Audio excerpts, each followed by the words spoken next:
we want to tell all of you before we get going that, this one's going to be a little different, and partly because, how we were doing a beginner and an intermediate and then a higher level, an advanced type stuff. Well, we're just going to skip the beginner stuff this time. We're going to talk about bills in a little bit different way, and then we're going to talk a lot about the budget. And what I want everybody to understand is that it takes years to learn all about the budget. And again, I said it earlier, I think it's 60 to 70% of the process. In a perfect world, we would spend 4 to 6 hours in a workshop going over this if I really expected everyone to learn it. So don't worry too much about all the intricacies, and if there's too much information. You've got your PowerPoint to go back later on if something clicks and you say, well, how does that work? Or if you need to reference one of the agencies, but I really wanted everybody to understand how the process works and the constraints that Texas is under. It seems like we have all this money, but the reality is there's a lot of folks that want the same piece of the pie. And in fact, Jackie was mentioning being in a hearing. Why don't you tell that story, Jackie? Would you mind? Okay, yeah, I will cancel the spotlight video. Let's see, hold on. Threw a curve there. She wasn't expecting that because I wasn't thinking I was going to do that. That's okay. Can you see me? Not? I don't know if I have it on. Can y'all see me? Doesn't matter really. Okay, but I'm like, it doesn't matter if you can see me. But so basically, when the very first time I went and testified at a budget hearing, I ended up, I hadn't really done it before. I testified on regular bills, but not at a budget hearing. And I went to House Appropriations, and I didn't completely realize that everyone was there testifying for the same pot of money. So then, as I was testifying, I was there trying to, for ABA and getting ABA funding at the start of the whole, trying to get Medicaid to cover it.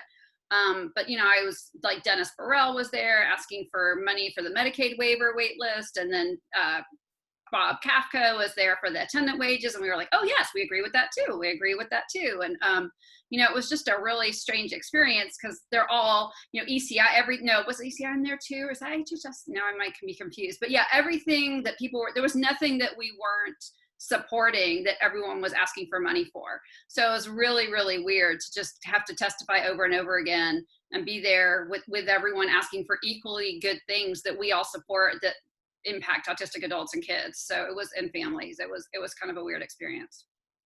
So, yeah. Thanks, Jackie. I mean, I think it's the major point is we have limited funds regardless of how much money we think the state has. And we're all trying to get part of that. And so we need to know the process, and we need to know that we need to be active in it early. So let me do a share screen, and y'all know I struggle with this a bit, but we're going to try something a little bit different this time. I only have a handful of things open. And we're going to get to work on the PowerPoint presentation, I guess. And let me do a full screen on this. Well, actually, before I do that, let's just go through these couple of slides. There's our beautiful intro slide. I really like this format. Again, this one's putting some of these things together, maybe not all of it, as I titled it, but certainly some, and then a lot about the budget. We're going to talk about tracking a specific bill. What if you're interested in a bill first as kind of an exercise, because I want to show you all a bill that was actually brought to me. Actually, I saw it and asked the staff to look at it, and then as we looked at the bill, we had some things to say. So then we're going to talk a little bit about where you get involved when you're tracking these bills and things that you find interesting to you or important to you. And then we're going to talk a lot about budget, and we're going to get deep in the woods here. Again, I don't expect everybody to learn all this, but I expect everybody to have a resource when you need it later on. So don't worry about it being high level. Don't worry about not understanding all of it, because the fact is the legislators change it all the time. So as soon as you learn how they do things, you also need to learn that their variability on how they work these operations is pretty high. So before we do that, I want to go to the two different things that Jackie sent, their resource documents. And I don't want to talk about them too much, but I want to show y'all on the one that's made in a circle that says the 2-year cycle. This is really how most of us and I used to have this up on the wall in my office, most of us work on the budget almost all year round for 2 years, right? It's a biennial budget, 2 years. And so you can see on this chart all the moving parts. Now, this year that didn't really happen because we were later on some of these things, and we had a big lag time in some of the later months leading up to, I guess, this late summer. Really, there was a big pause and everything was late. I also want y'all to be able to look at this other chart, which is really a flow chart. We took out of the Texas Tribune. However, this was made out of one of the documents that's in your that's a clickable resource in your PDF there of the presentation. And this has a really good flow chart of where things happen and how they happen, you know, in a sequential manner. And so this is something that you can look at if you want to while I'm speaking in some of these other areas, and it just might give you a little bit of help. We're not going to speak to it directly, but I do think it's two very useful graphics. One for understanding the scope of what we're talking about, and the next one to understanding kind of the flow of how the budget process works. So let's get on. And first thing we're going to do is really talk about a bill. You know, so you see a bill you like, you love it. You heard that there's a particular bill about something that is really going to change your life, and you decide, well, I've really got to know all about this bill. And so they're important first steps. And of course, we talked about tracking and TLO. What I wanted to do here was talk about, once you see a bill in TLO, some of the things that you might be looking for. You know, is there a companion bill? And a companion bill is an exact duplicate that is in the opposite chamber, whatever chamber that the bill you are interested in isn't, right? So in other words, if I was looking at a House bill, a companion bill would be a Senate bill that was exactly similar. That to me shows two things. One, that the representative or whoever filed the bill, the author, really means that they want to pass it. They're really interested in it because they went out and found a sponsor, and or that they have been asked to file this companion so that the other chamber's author really thinks it's important. Absolutely crucial. When you see that, you think, okay, somebody wants this bill to pass, right? So at that point, then you do want to contact that author. You want to contact the person, whoever it is, and say, hey, I'm interested in this bill. We think it's a great bill. And in most cases, almost every case, you're going to suggest some changes, right? Because you may have hated this bill. You may say, this is the worst bill I've ever seen, and I really need to make sure that they fix it. So you might suggest some changes. The way you're going to do that, you know, is to analyze those things. And the author, if they're amenable, will ask for some changes, and those changes will come back from Ledge Counsel. And this is why I put this in there. You need to be real careful that that bill that is going to be the committee substitute really does what you said you wanted to do. So if you said, I wanted this bill to include more children with disabilities, you better analyze it and make sure, because I will tell you from experience, what you think you're telling Ledge Counsel and the way the bill comes back may be two different things. So now I'm going to switch over real quick, I think, and I want to actually look at this bill and make sure I'm sharing the right page with y'all.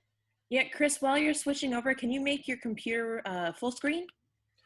Did I not do that? At least maybe it was it might have just been the graphics. Really? Okay. I'll do that next time. Can y'all see TLO up now? Yeah. Yeah. Okay, good. I got over right. And so I want to do this real quick, and I think the next slide is just a whole placeholder for this. SB 54. Now notice I went into the 87th here. That's the upcoming legislature, pardon me. And this is a bill that's been pre-filed. It's a bill from Senator Zaffarini. Let's look up here. Do we have a companion? No, we don't. So Senator Zaffarini has not attempted yet to find someone in the House who can be running this bill through the process at the same time. I would say an early pre-file, that's not an indication she's not interested in it, but it may be an indication that this is not a bill that is important to her. Always look at the subjects, see if they fit. They do fit autism. You can search on these subjects once you get used to what they are. And let's look at the text. So here's the bill. I actually opened it up here. There we go. Here's the bill. And again, we can see it's by Zaffarini. We see the Senate bill number here at the top. And let's look at the goal, the stated goal of this. Relating to a study and report by the Texas Higher Education Coordinating Board regarding best practices for assisting students with autism spectrum disorder. So when we first read this bill and started looking at it, the goal of this bill as it's stated, to me, set off some warning bells. I do not believe the Higher Education Coordinating Board is an expert in autism, and I don't know that they're the ones that should be doing a study to involve best practices. I don't know if those are students for college. I don't know if those are students for anything else, but again, the title of this worries me a little bit. If we look down and start looking at the bill, we see other things that may be a little worrisome, like identify and examine best practices from public and private institutions of higher education outside the state that have achieved successful results in working with students with autism spectrum disorder.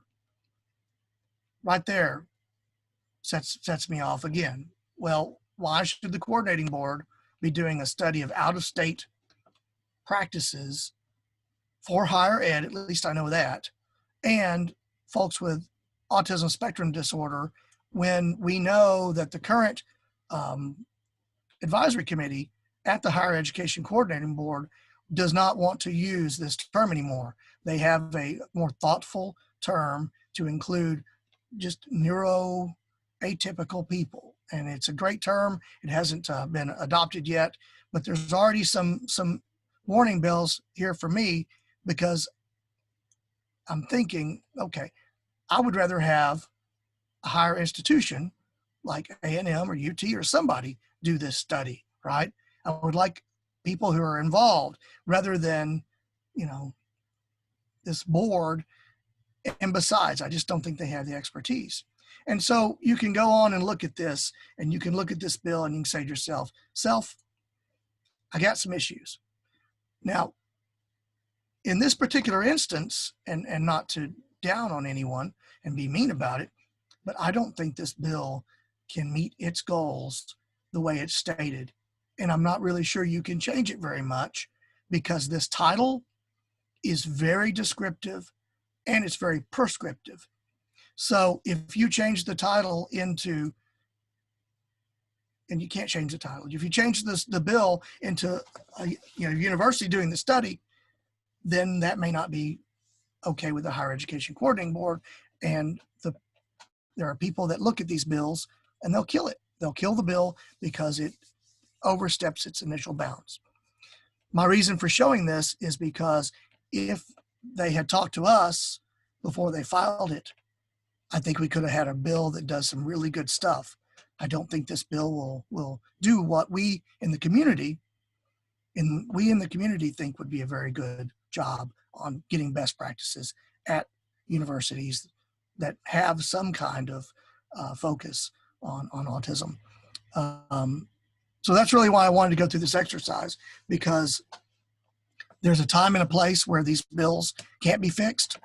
If you're only going to be able to do one update to this thing, and that's at the committee with a committee sub, if that bill makes it through after you've actually made it better, chances are it'll get killed because of the two subject rule and because it's so different than the stated original topic.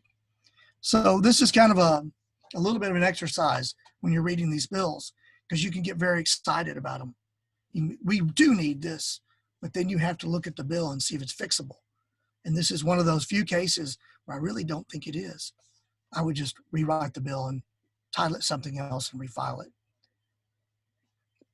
Hey, Chris, we have a quick question in the chat. Oh, yes. Sorry, I can't see the chat right now. Yeah, it's from Jordan. It says, what is the two-subject rule? Well, so it's all about the caption, right?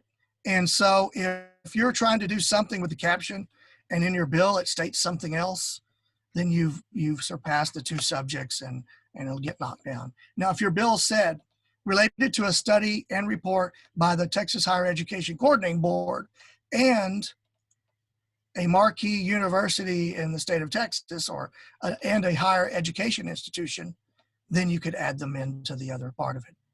But your title can't go beyond the scope of what you're doing. And so there are people who are very good at this. They're called parliamentarians. The other side is it's only if someone brings it up, right? A bill can pass, a really bad bill, if nobody brings it up and it's not properly written, then they won't kill it. But that doesn't happen very often nowadays. There are people who are watching for that stuff to, in their sense of fairness, to knock things out. That's a good question. It usually comes into play on the floor a lot more than anywhere else, but I suspect that most committee chairs might not. They might not see this bill through. Let me see if I can pull up chat. I see something else there. We have another question, Chris. Somebody asked, what did you say was the potential new term instead of ASD?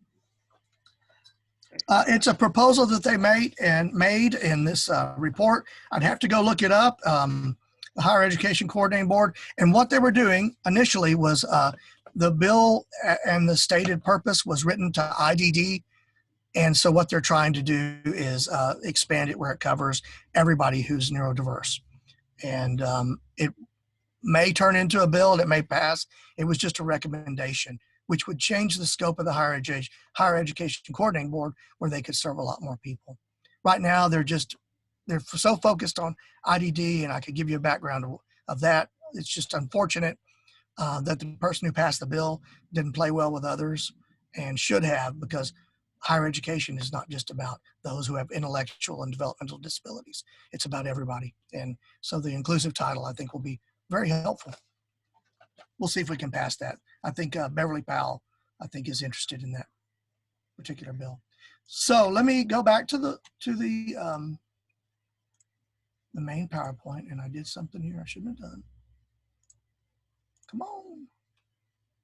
Yeah, we had another comment. And Yvette said she sees neurodivergent on social media as well. Yes, we've seen that a lot as well. Yeah, it's we need to stop putting people in little boxes and put them in big boxes and treat everybody the same. And then Chris, this is where your video wasn't quite full screen, like you can see your tabs and stuff. It's not the other. Okay, how does this look? There you go. I got it. Okay, sorry about that. So this was just a placeholder for that Hey, are you bill. going to bed? All right. My little goose. So it's fine to look at these bills and it's fine to work on them. And yes, Tanya's son needs to go to bed now. No, that's okay. If we can't all be happy that kids are even interested in their parents, at this point, my kids won't talk to me.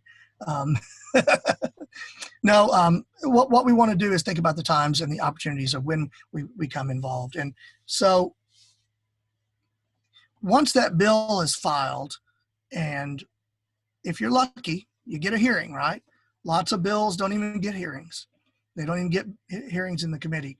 But of course, you know, what you want to do is when you have that opportunity is you watch that bill, you've tracked it, you've spoke with the author, you've made some changes. Hopefully the author is interacting with you and telling you, we got a committee hearing coming up. And that's when you provide your testimony, right? That's the time for you to do that. Another time when you have to be involved is registering for or against a bill in calendars. You know, that's an important place, an important thing for you to look for. Is the bill going to calendars the day that it's assigned to calendars committee in the House? Is the day then you need to register for or against that bill? And of course, as we state here, calendars is weird. Each person on the calendars committee will do it differently. Now, that may be less different this session because there may actually be a process and a procedure, or they may do away with it altogether. We don't know. But the other next spot is, of course, to watch this process grind on and to know that bill movement can be very unpredictable. And why I stress this, if you're watching the bill, one morning I was trying to get a bill moving, it wasn't moving. I'd gone to an office and had just made a visit, asked for their help in moving this bill. um, walked out into the hallway and got an email that the bill had just moved off of calendars and onto the floor. And so I had to go right back in and tell the person, because they were assuming the bill was dead, right? It wasn't moving. It wasn't moving.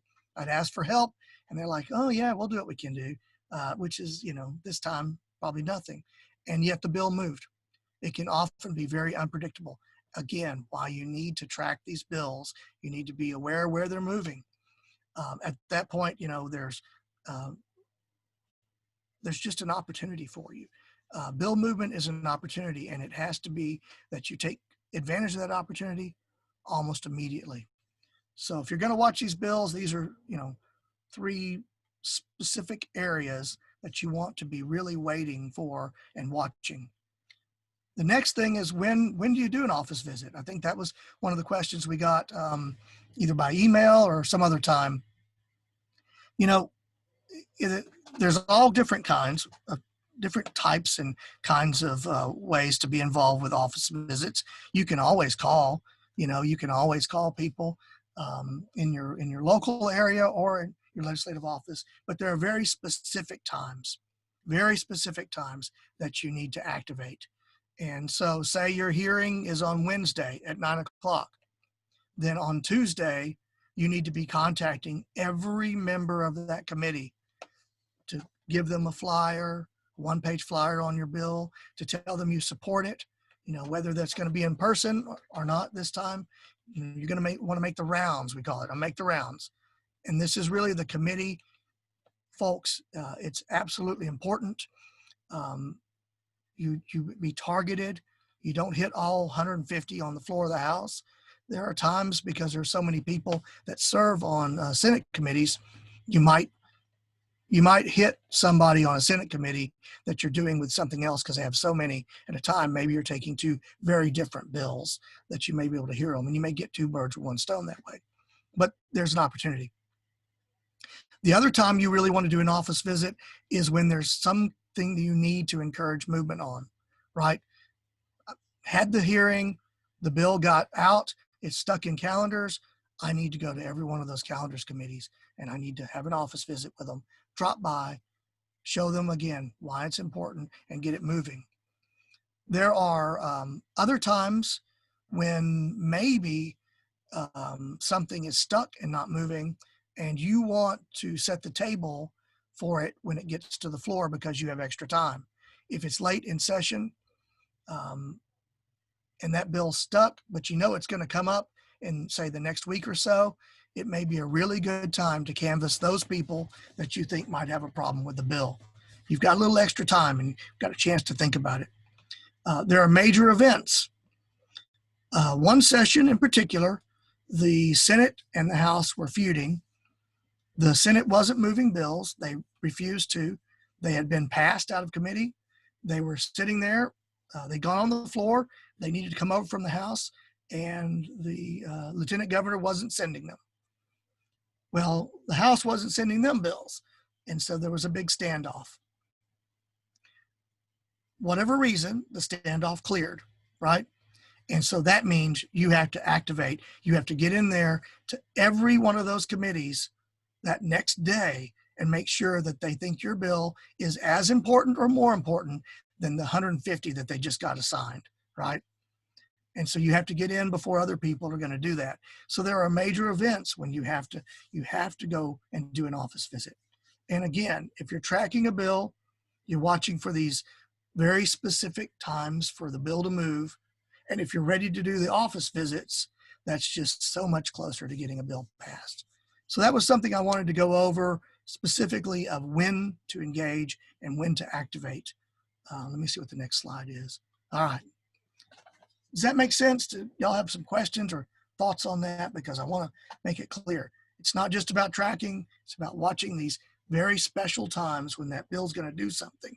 And it's about making that next step to be there, phone call, emails, in person if we're lucky, maybe in 3 years, to do that. Make sense? I'm seeing some head shakes.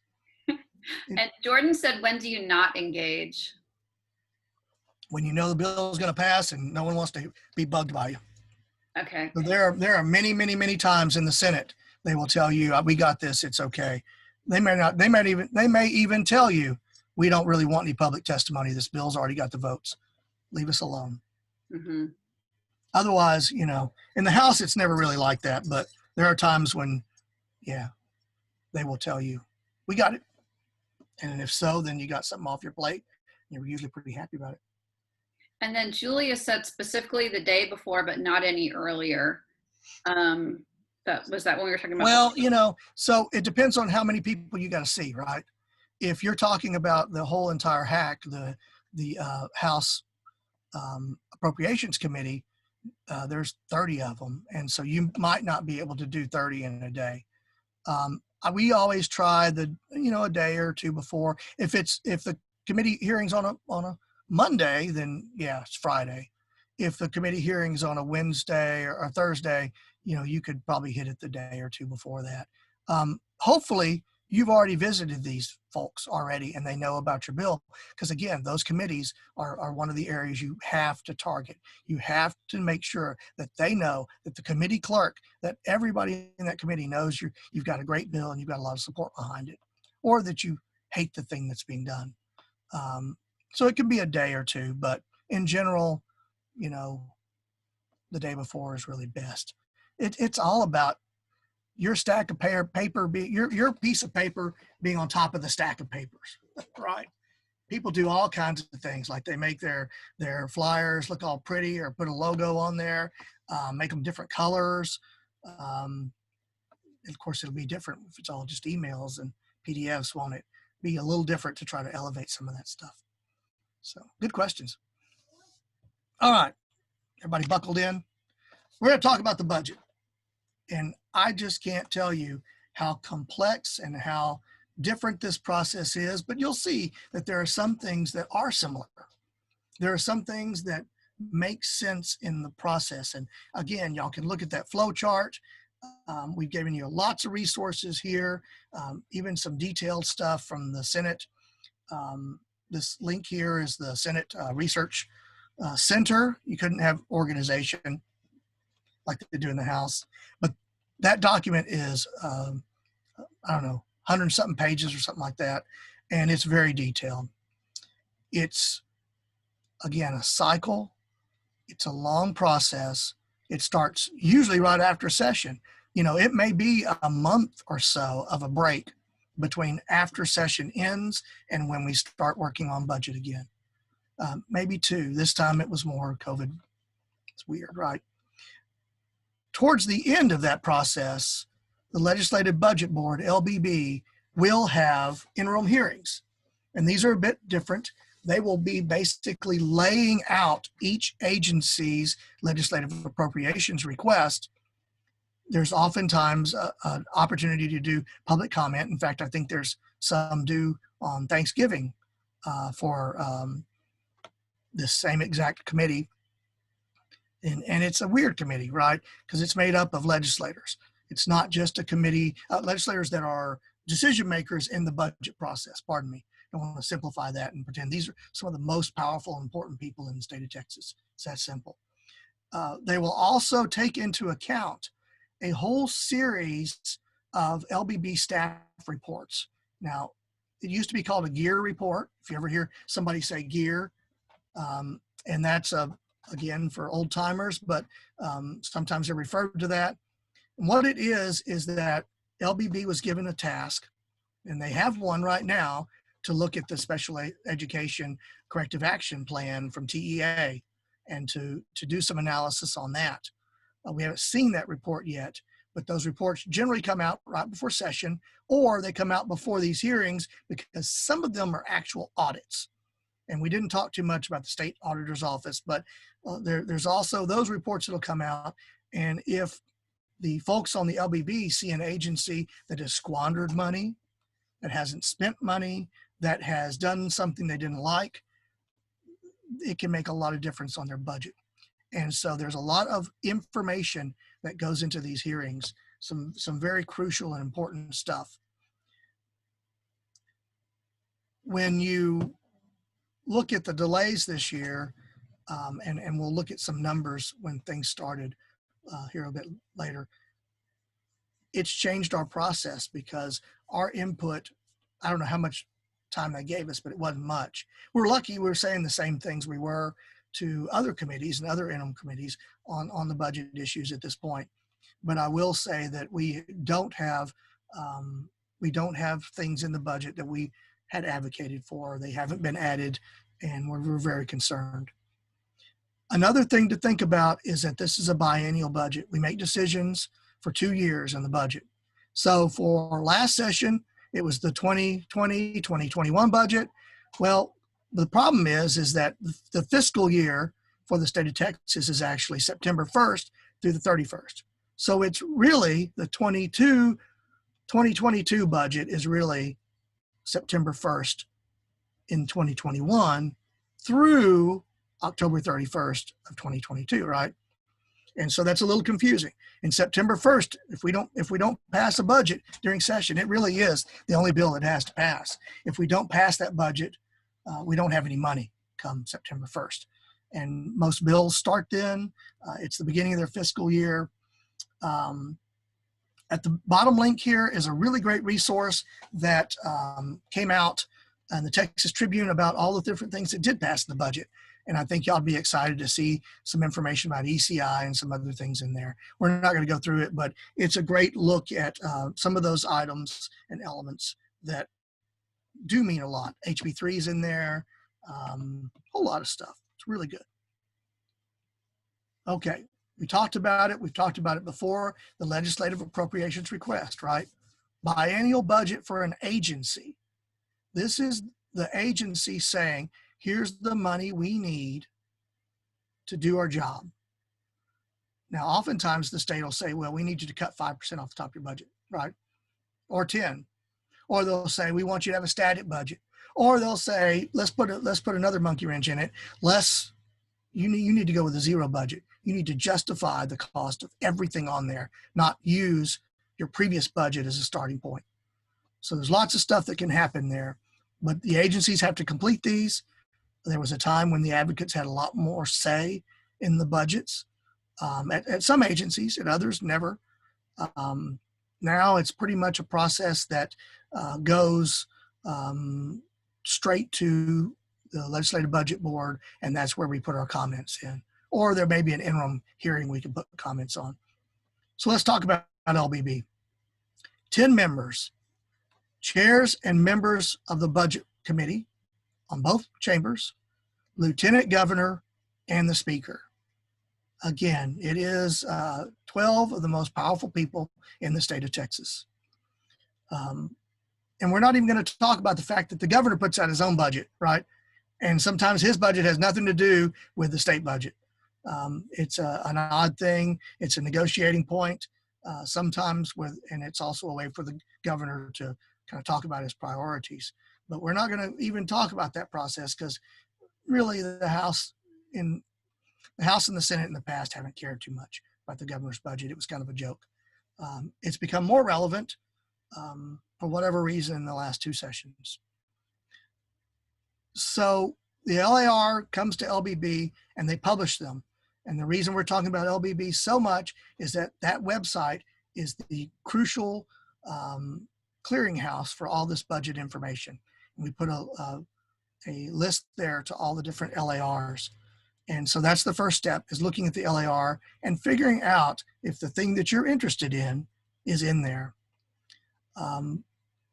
When LBB sets these hearings, which they're coming up, they will actually more or less present the budget of that state agency. And then they'll have people from the state agency come up and talk and invite testimony about it. It's an odd thing, but they'll go through the budget. The LBB staff will go over these budgets over and over and over again. They will present some of these things on a 2 or 3 times a week during session. And they'll talk about the changes. And so these meetings can be valuable when you have these different hearings and you have these LBB staff. They're talking about these budget items because there may be that one thing you hear, ABA therapy was cut out of this budget. You may hear it there, right? You have to watch these carefully. That's why we talk so much about LBB. So that's the LAR. Again, It's the budget from the agency that will eventually become our actual state budget.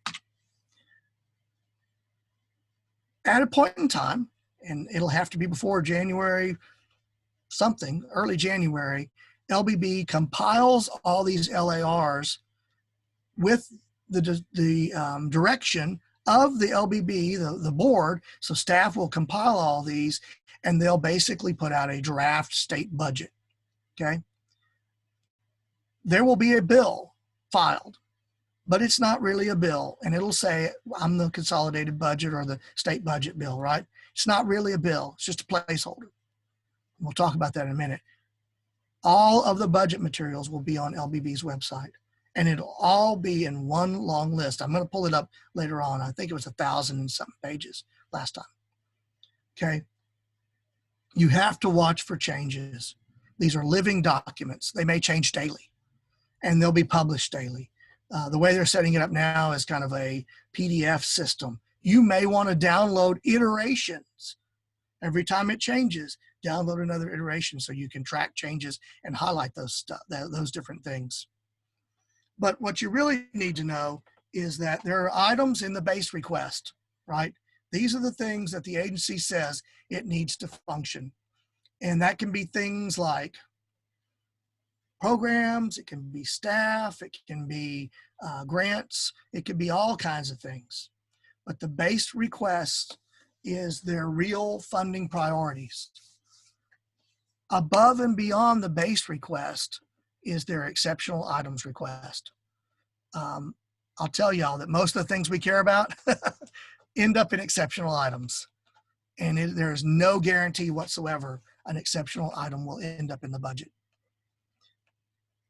Another thing, if the thing you're interested in doesn't end up in the base and doesn't end up in the exceptional items, it's very, very difficult to get it put in the budget. Not impossible, but it's very difficult. And for those of us that work in health and human services or just disability issues in general, it's very difficult. If it didn't make it into one of those two things, it puts us in a really difficult place.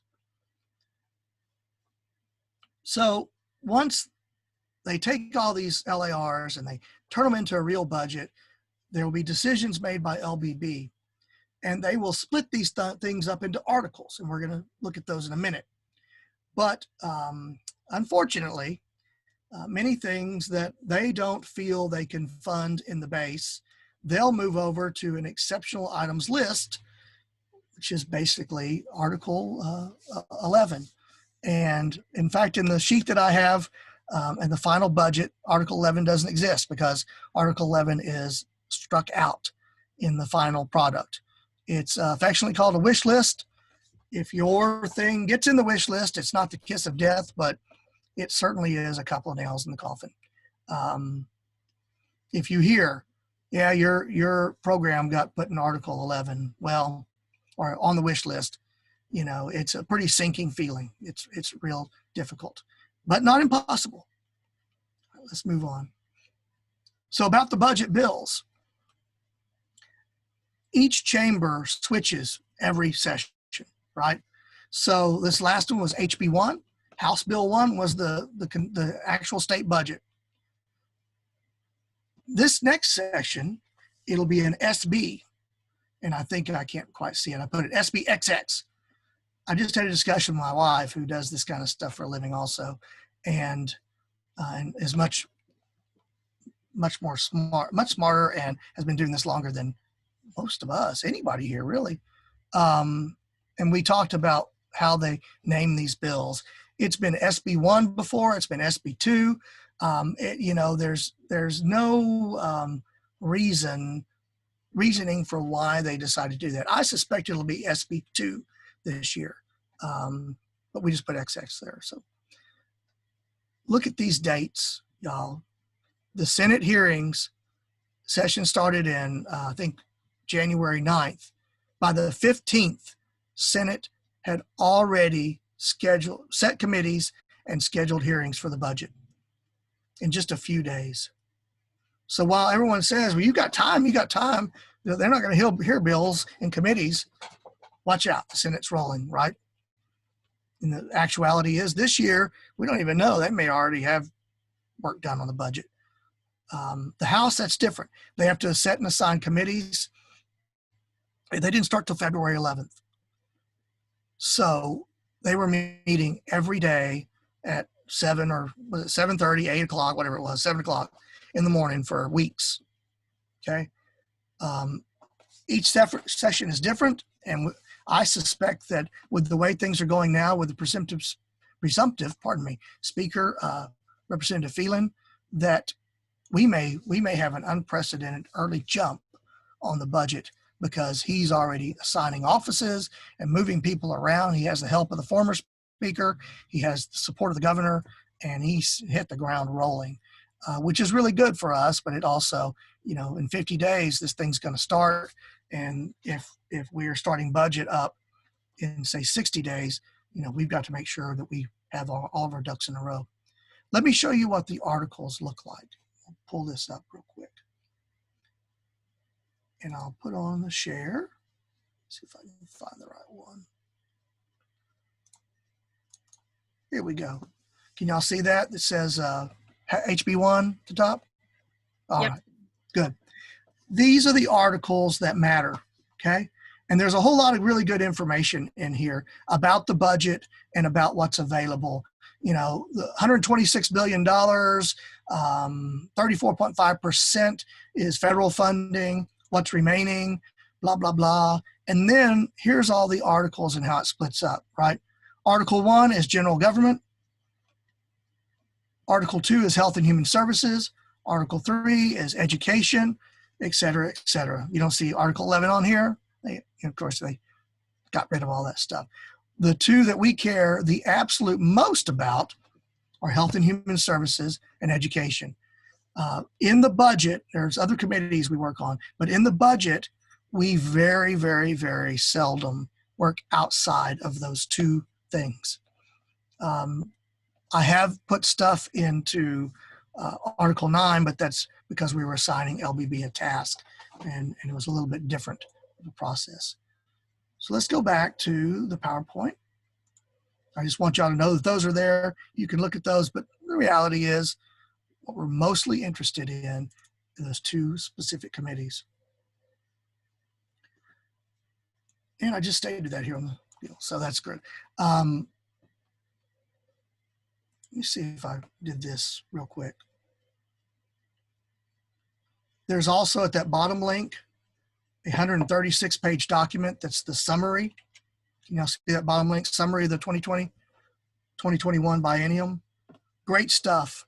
If you're going to work on the budget in the next session and you need reference numbers and you want to make sure they're the final reference numbers, this is the place to get it. You want to know if HHSC funded however many waiver slots, this is the place to go. It's detailed, it's dense, but it's good stuff. So we wanted to put that on there. Let me go back. I think I've got everything there. And of course, there's riders, right? Budget riders. Budget riders are, and this is one of the major things of how to get something that didn't get funded in the other, whether it's in the base, whether it's in the exceptional items. If you got to the wish list and got axed, potentially a budget rider can be, and it's real hard to do, but it's possible to get a rider put in the budget that'll do what you want. And here's the definitions. It's a directive. It tells people what to do, specific instructions for an agency. It'll help with legislative intent. And if you're lucky and it has a budget number, it forces whatever program under those controls. Now, the cautionary tale is maybe, it's not good to have a number that is not 100% accurate, because you can do what happened to one person I know of, where he got a budget rider for a program that he felt was underfunded, didn't really understand what was going on, and instead of a number, they put in a percentage of the program. That percentage of the program sequestered more money than was needed for the kids he was thinking of, and kept other monies away from the kids who needed it. And so there are cautionary tales with dealing with budget riders. You have so little control over a rider, over how it finally looks. And we'll talk a bit about that in just a minute. But they're wonderful if you can get it exactly the way you want. When it doesn't go your way, it can be something a little scary. So it's not a last attempt. There's all kinds of riders, but it is one of those things that a technique we use, last ditch effort, or an addition to another effort. But you need to know about them, specifically because that's our biggest priority this next session, right? Is the ABA, IBI, Intensive Behavior Intervention, Rider 32. I'll tell you right now, Rider 32 has been chopped from the budget. They have struck it out. They have said things about how HHSC is who I'm speaking of, that they are going to maintain this program, but there's no budget, there's no rider, and there's no directive.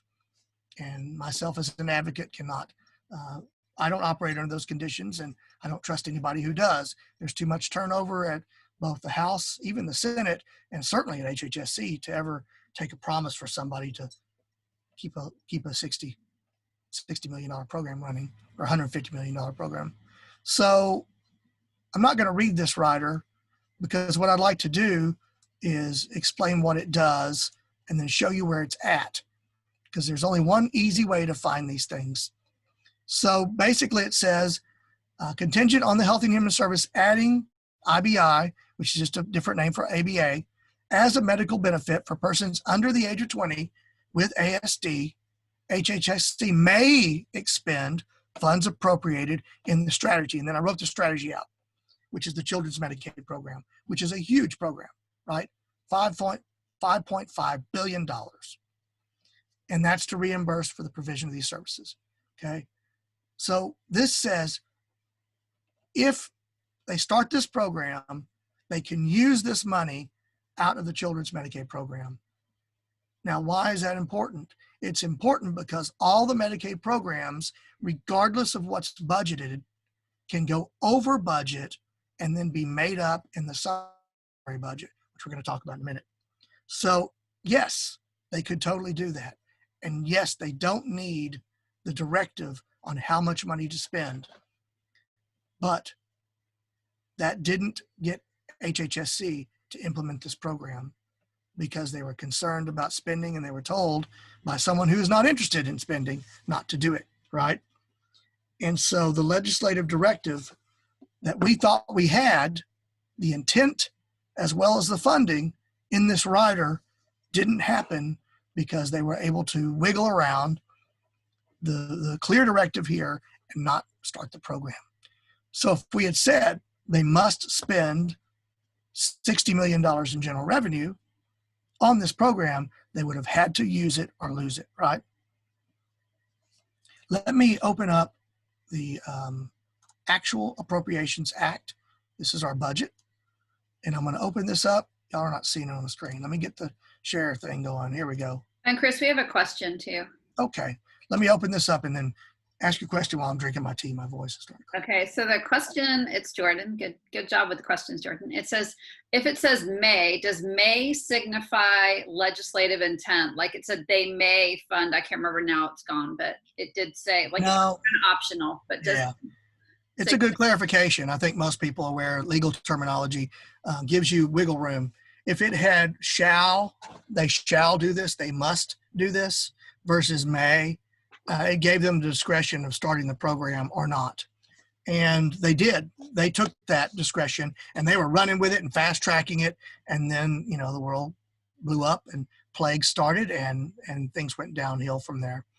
I firmly believe that without COVID, we would have a Medicaid ABA therapy program. But I also believe there are other people that were involved with this, some of the children's healthcare programs for medically complex children that they didn't do either. So it's sad. It's sad. But yeah, I mean, the whole point is your rider has to be exactly what you want. And guess what? It may be negotiated to something you don't want. They may half the money. They may change who's responsible. They may take the language instead of a must or a shall and put it into a may.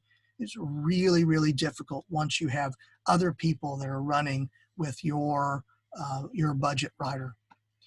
So here's the budget. Can y'all see that? 1,046 pages, right? How on earth are we going to find the appropriations part, right? Well, Writer 32 is not good enough. But if I do a search on intensive behavior, did I spell that right? Who knows? My spelling's awful.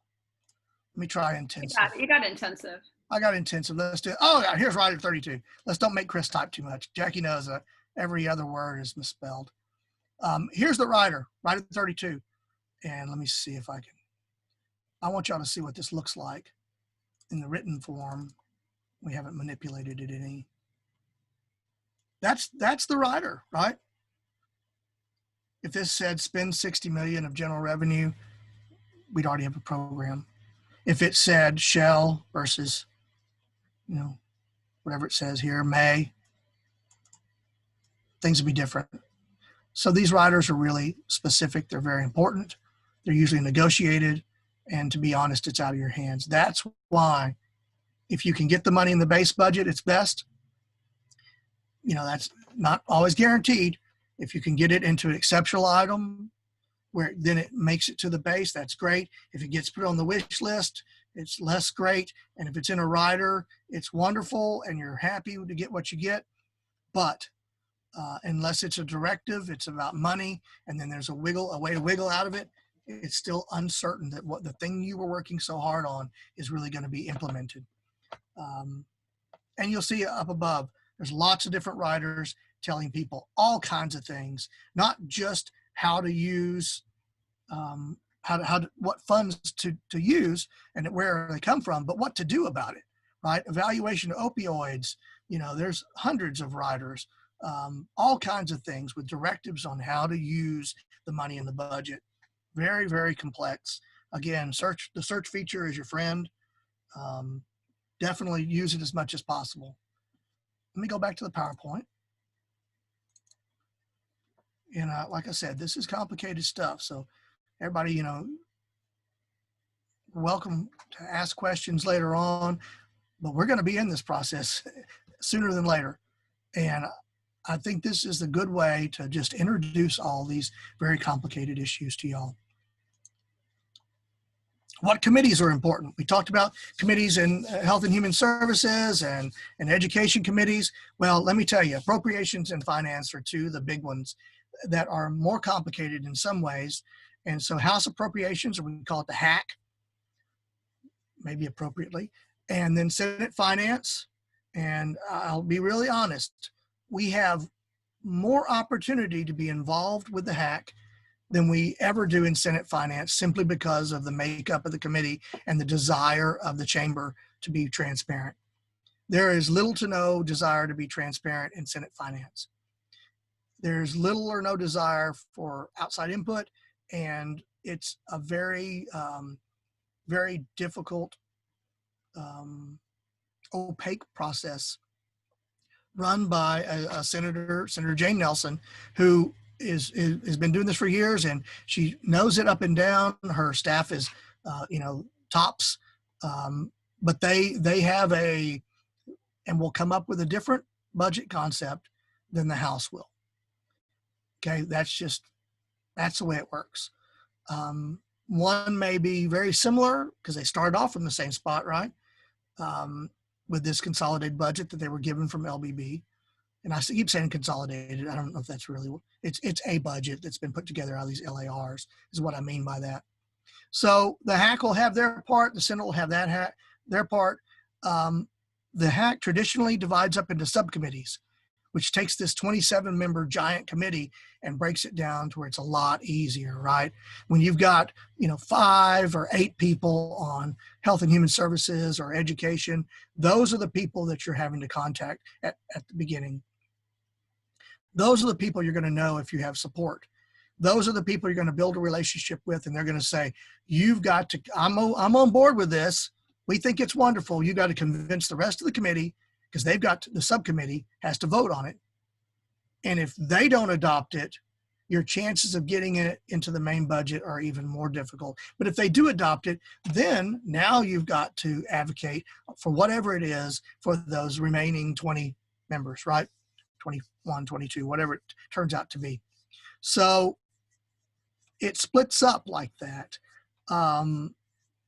And it's hard. It's a hard thing, but it's an easier thing when you've got the subcommittee, because they're the ones meeting. They're the ones taking things back. They're the ones interacting. And I'll tell you that we have a great relationship in the Article 3, Subcommittee Article 3, in the Education Committee, but we've had turnover in the Health and Human Service Committee, and that's worrisome. We're going to have to start from scratch. And so we're going to have to assume, even though these people have worked on ABA in the past and they've passed the funding and they know about it, we're going to have to assume that we won't have the same people or maybe a different makeup. Now, in the Senate, that's probably not true. I mean, there hasn't been that much turnover. And again, it's 14 people, maybe an additional one, probably maybe one or two less, because they don't like to seat people who are inexperienced on that. But these committees are, again, we talked about some of the most powerful people writing the budget. The chairs of these committees are some of the most powerful people in Texas. They hold the purse strings. How are we doing on time? 8:30. All right. So Jackie's like, yeah. Well, we tried to make sure. We knew we were going to go long today. So anybody who's can't stay, that's fine. Don't feel like you need to. But we're going to finish this out because I just felt like we needed to give you all we could. So at a certain point in time, the Senate will pass their budget and the House will pass their budget. And well, you'd think that they just, turn over the bills, and they do kind of, but what really happens is that there then becomes a conference committee, and that's another committee assigned by the Lieutenant Governor and the Speaker of House. And that's where all of these differences in the budget from the Senate to the House are negotiated out. And hopefully there's consensus, but there's never really a consensus. So the priorities of the House may be to maintain funding for schools, public schools. The priority in the Senate will be to not maintain funding for schools, or, something else that they think is important. Border security was one of those things. They send almost $800 million to the border each year for security purposes. And I know that will be a bone of contention, because there are certain people who believe the federal government should be paying for that, and then other people who want to show how tough they are on border security. So they hammer those things out. They make decisions. And this is where your rider, if you got one in, starts getting hammered.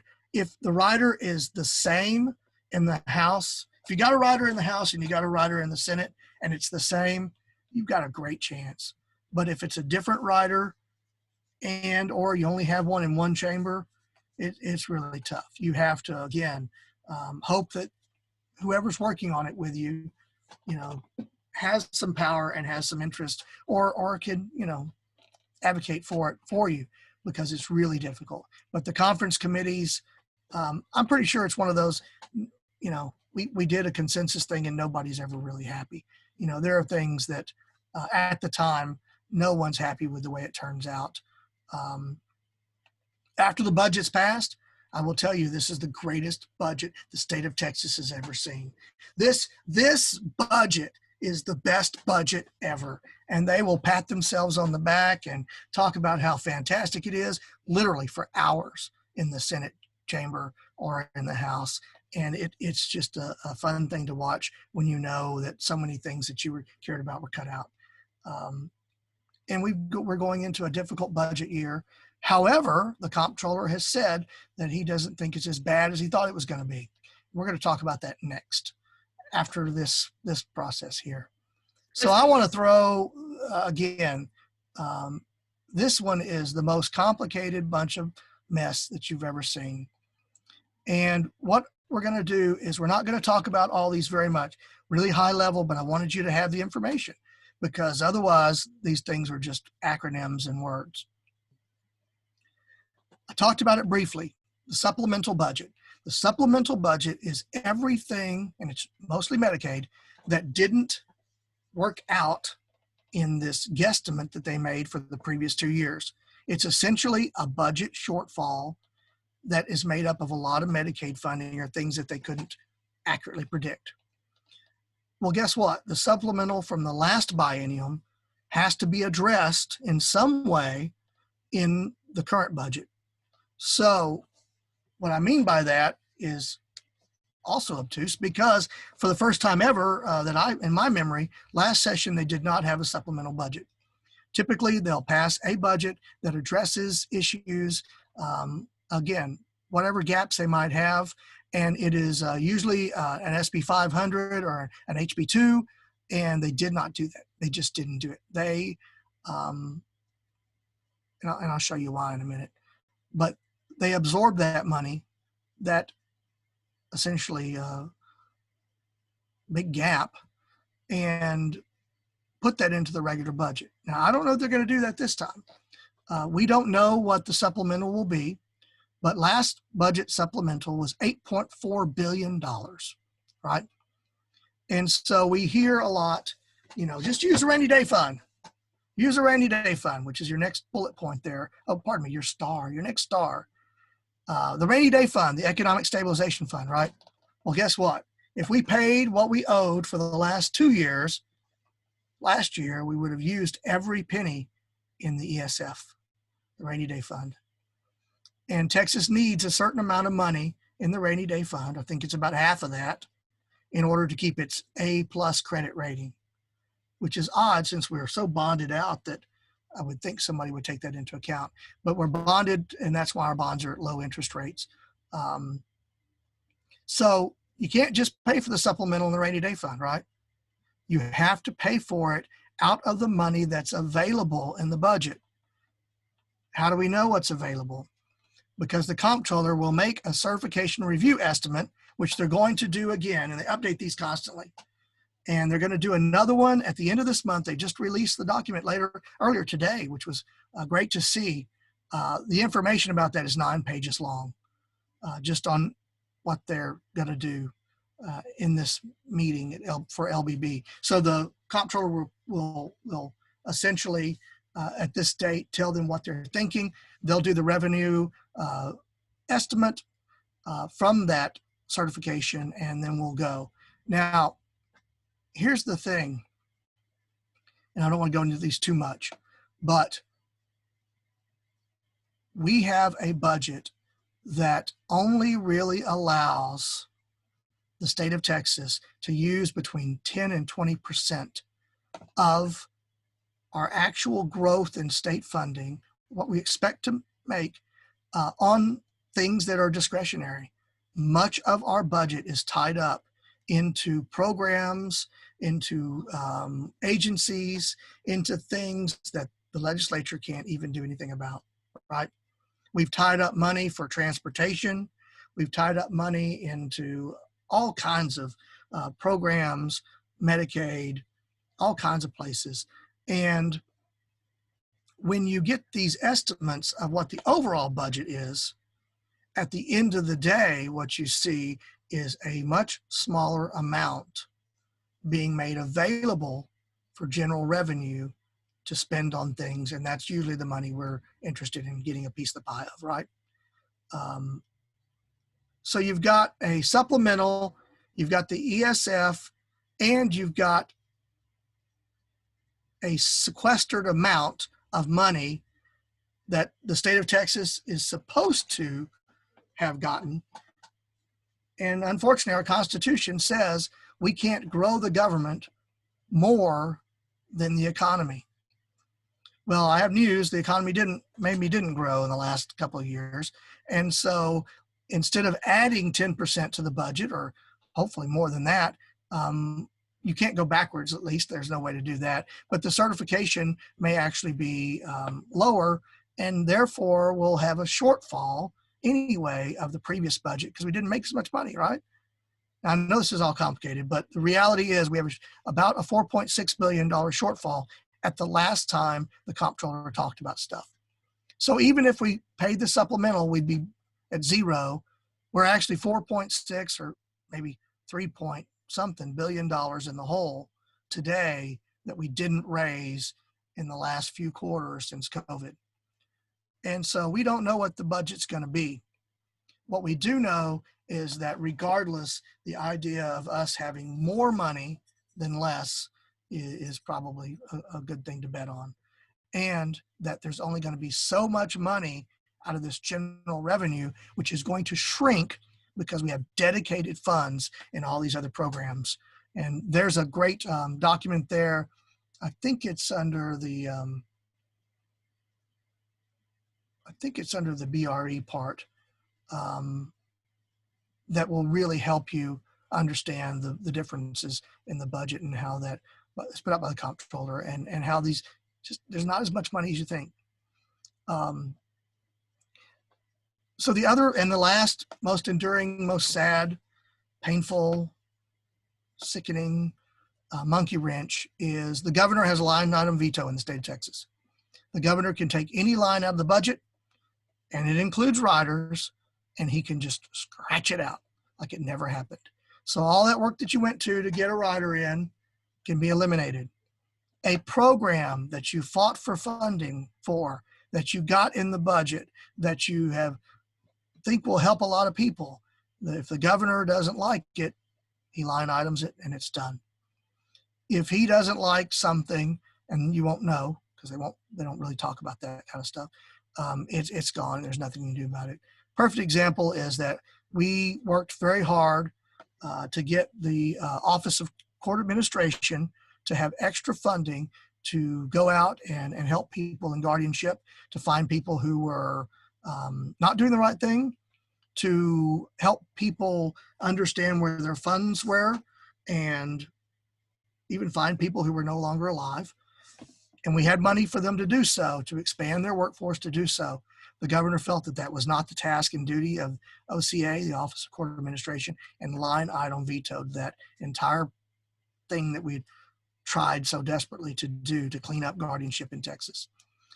Now, he basically said they can do, if they really want to do this and overstep their task, then I'm okay with that, but they're going to have to fund it out of their own budget. I'm not giving them extra money. And so that's a hard thing to take, but it does happen. So these are just some things that, because I think everybody thinks with the big numbers we throw around that Texas has a whole lot of money. We don't. We have a constrained budget. But the only reason we have that is because that's the process they built. We don't really have a budget problem in Texas. What we do is we have a fundraising program because our income for Texas has been restrained also. So those two things go together. We can have a lot of money for these programs, but there was a strategic effort to limit income and a strategic effort to limit how much we spend on particular programs over the last really eight years or so, maybe 10, in areas that certain parties felt growth shouldn't be happening. You'll hear about that. It's the two biggest areas of the budget, health and human services and education. And for God's sakes, it's so much money. Yeah, it is. And so they made efforts to constrain those. So that makes our job just a little harder. That all clear? Clear as mud. Y'all can look at some of this stuff. But I wanted to include it because it's a mess. And we always think we have more money than we do. And it turns out, even with those big B numbers, the billions of numbers, when you're just wanting $60 million on a program and everybody else wants $60 million on a program, and it's not really billions of dollars, maybe your program is only hundreds of millions and you want 60 out of that, it's hard to advocate for. All right. So when do we do this, right? Most important part. Now we know a little bit about it. When do we do it? You've got to be involved at the start of session. You know, I showed you the dates. It can't be later on. You have to address specifics. You can't just say, we need more money for children's therapies. That's not enough. That's enough when you're talking about in generalities with your friends. It's not enough when you talk to these budget experts about what you have to have. Now, I glossed over this earlier because again, there's 60%. We're on the 60% crew today. Everything that you do in a bill has to be funded unless it's just an idea, right? If you're wanting a new program, let's say the Office of Children's Health, you want to create something. If there's not money attached in the budget, then your program is not going to go anywhere, right? So you have to be involved in the budget to get that program to be viable. So people that file bills and yet have no money in the budget or haven't figured out how to get a rider for it are really lost. That you're going to hear this towards the end of session. Well, do you have the money in the budget for this? And the legislator's going to say nope. They're like, all right, and they'll just go on, right? Because that bill's dead. The way you find out how much your bill cost is through the fiscal note. And y'all can look at the definition of these. But the fiscal note is, and they call it points. It's the point system at the federal level. That's where you know how much your bill is going to cost. So if I have a bill that costs $100 million, if we were to create a bill on ABA therapies rather than use the budget rider process, right? A bill that says you're going to fund ABA therapies, it needs to have an amount of money attached to it. LBB will derive that amount of money. Now, they're going to ask who? They're going to ask the agencies, right? And if the agency loves your idea, they'll figure out a way to do it that's closest to zero as they possibly can. If the agency hates it, you're going to have 20 FTEs, full-time employees at $85,000 a year and all kinds of monies and database, this and that attached to it. And pretty soon, it's $200 million for what you thought should have been a $60 million program, right? And it's not going to pass. It's a fine line walking these things with fiscal note. It's the same thing when you're advocating for just simple budget items. You need to think about how they derive the fiscal notes in order to advocate properly for budget items. I'm going to say that again. You need to think about how they derive the fiscal notes in order to advocate for budget items. And I put a little example here. I made up these numbers, but I think they're actually the numbers for ABA therapies 2 sessions ago, because it wasn't maybe it was last session. It's a historical thing. You've got to provide the dollar amount, right? There's a whole bunch of people out there that do hard work on this kind of stuff and can help you estimate that. What is the need and how much does it cost? Some programs bring down federal matching funds. Most of the Medicaid stuff does. So the feds have said, Texas, if you'll spend this money, I'll give you some for it. Most of those are $1 plus. So if I'm going to spend, if it's $1 matching, if I spend $60 million, I get $60 million from the feds, right? You think that would be something that they would love to hear. I spend $1, I get another $1 back. That's pretty good. I'll break even. In most cases, the FMAP, which is a fancy way of just saying match, federal match, is higher than $1. This example is 1.48. And again, I picked that out of my head, but I know it means something. Just don't remember what it was. So all of a sudden, your $60 million turns into $150 million, where you can tell the legislator, look, for $60 million, we're going to help 250,000 kids. And the amount of money we're going to bring down from the feds is 150 or 88 or whatever it is. Calculating these things, using that in your advocacy efforts, your request, the documentation you give to people, your one-pagers is really important. It's not enough to say, we need money to help these kids. It's, I can help X number of kids. Here's the amount of need, and here's how much it cost by calculating this with, let's say, HHSC's last LAR on what the cost was for this program. Okay, does that make sense? You have to be more detailed with it in order to get it passed. And one of the things you can do is focus on the GR, right? 60 million, that's all, 60 million, it's not that much money. It's just, it's budget dust, right? We say that a lot. 60 million, not that much money, but look at how much you're going to be able to help. And they're always going to say, that's great, that's important. And it's going to come down at some point in time to how much of the pie do they have that everyone's taking pieces out of, that there's still enough to put into your program. Because even if we think there's lots of money, there's only so much money that's not restricted, right? Trying to beat that point in. Really isn't as much money as we always think. Okay, another way to ask for money, and this is from the Policy Council for Children and Families legislative report for last session. If I can give these people in, let's say, the BHAG, people that are knowledgeable, people who are thoughtful, and I can say, we've calculated this program to have the need of, let's say, 20 children need to move out of nursing facilities. We know that on every year there's about 20 children. We know that there's probably going to be 20 children next year. We need this amount of money. We can go back and look at the last LAR and calculate those things, right? So you can ask for the amount of people to be helped and know that if a legislator chooses to fund that, they can ask LBB to ask HHSC or whatever agency to calculate this for me. Here's what I want to do. Tell me how much it's going to cost. Okay. And that's totally doable. It's totally doable by making sure people understand. And so this last one is exactly the opposite of what I was talking about. Fund the Medicaid waiver interest list so children can grow up in families. Normally, what we ask for is an increased funding, an extra 10% to address the waiting list over whatever the base is, right? That's what we normally ask for. In this particular case, we were just hoping to break even. Now, somewhere else it might say 10% or something else. I just cut this excerpt out. I just wanted to show y'all this is a real way to do that. Show the need, let them calculate it. They're experts. You know, if you can get the need high enough in somebody's radar, then they can help you with that. All right. So that's a lot of stuff. And we are at almost 9 o'clock, which was totally planned, right? Extra 30 minutes. And I know it's complicated. It's difficult.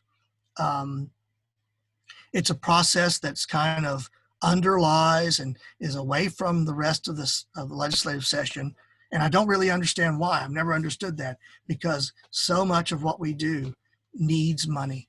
And so many times we're expecting the agency to just somehow or another miraculously come up with extra staff or extra time or extra money to do a study, right? Or whatever we're asking. Many times the agencies can absorb these things. And if they're interested, they will. But there's other times when it's a burden, and we need to be aware of that. The process itself, because it's so fast and intense, means that you have to pay attention every step of the way. You've got to be following that budget. You have to be going back and forth, and it's difficult, but it is crucial. And what I want y'all to understand in that is that we do have people at AST and some of our partners like CTD and CPPP is now called Every Texan. We have people who can help with these kinds of things. We have less people than we used to. We had some really good budget policy wonks who were former staffers who really understood how to calculate these things and or provide help on them. And you know, I'm lucky to be around back when those kinds of folks were here. The best way to keep up with budget matters, and I think bills in general, is to be part of a larger group, to be active in that group.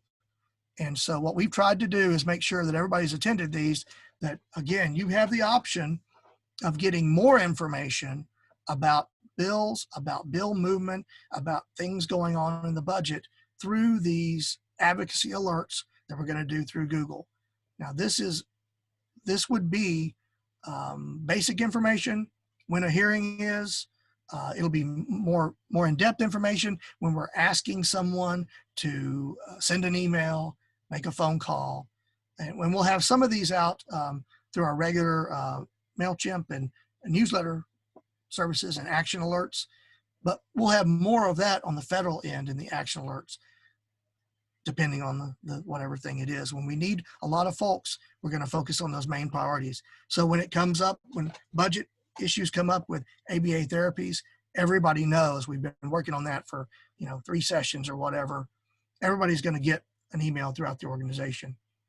There's going to be other bills that are not going to be where we need 5,000 people or 7,000 people to know about, that we're going to use this smaller Google group, like when a hearing is going to be.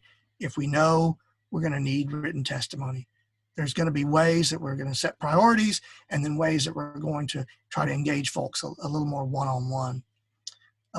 So please, we're going to put you on that group. No obligation.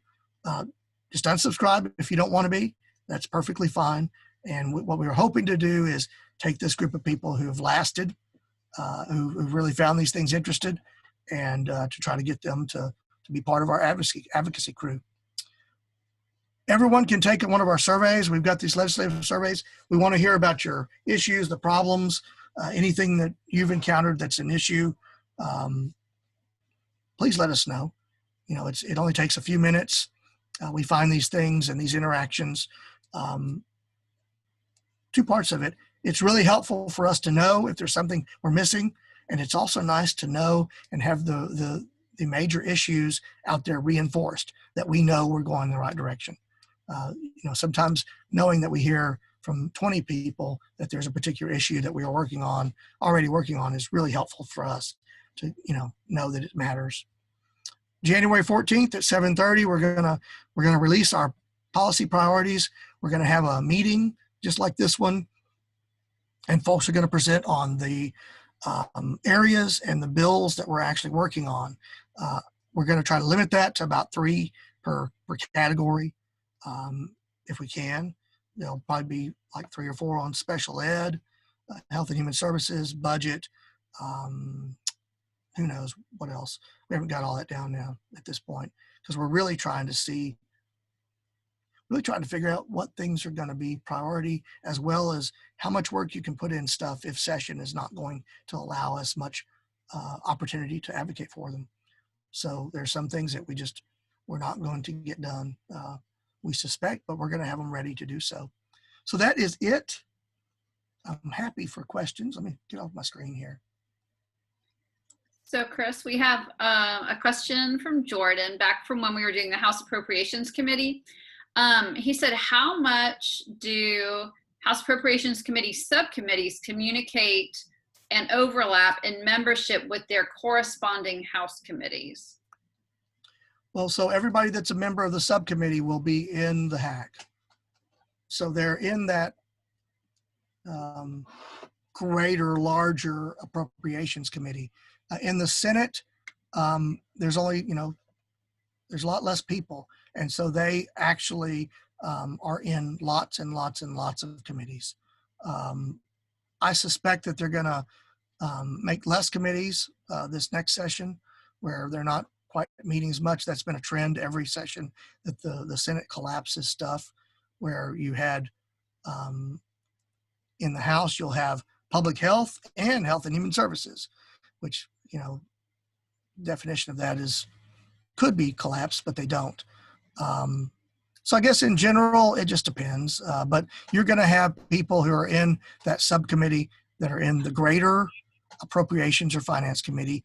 And then those people are going to be in other committees, depending on their seniority and their responsibility. They may be in less committees because they have so much to do with the HAC. You've seen that before with Dr. Zerwas, didn't really participate in any other committees while he's running the HAC. Okay. That makes sense? Makes sense to It me. depends. It depends, right? Everything depends.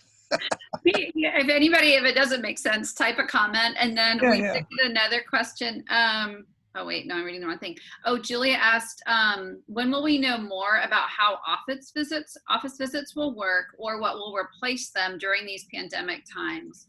Yeah, that's a good one. I think we're going to have indications, and as we move along, there's certainly some stuff happened today that I'm not at liberty to discuss, but there are meetings that are being set, and then meetings that are being immediately canceled.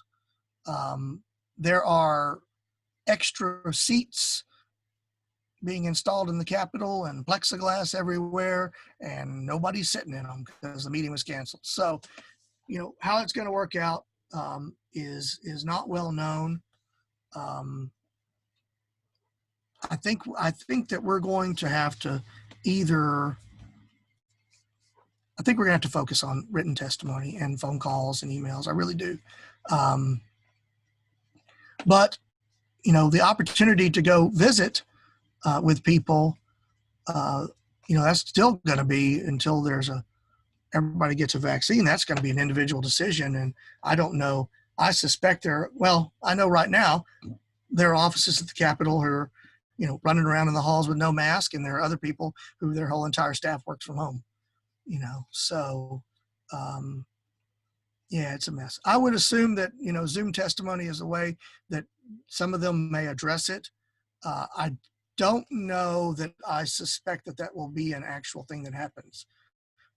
I've seen them do it for invited testimony now, and that's worked real well.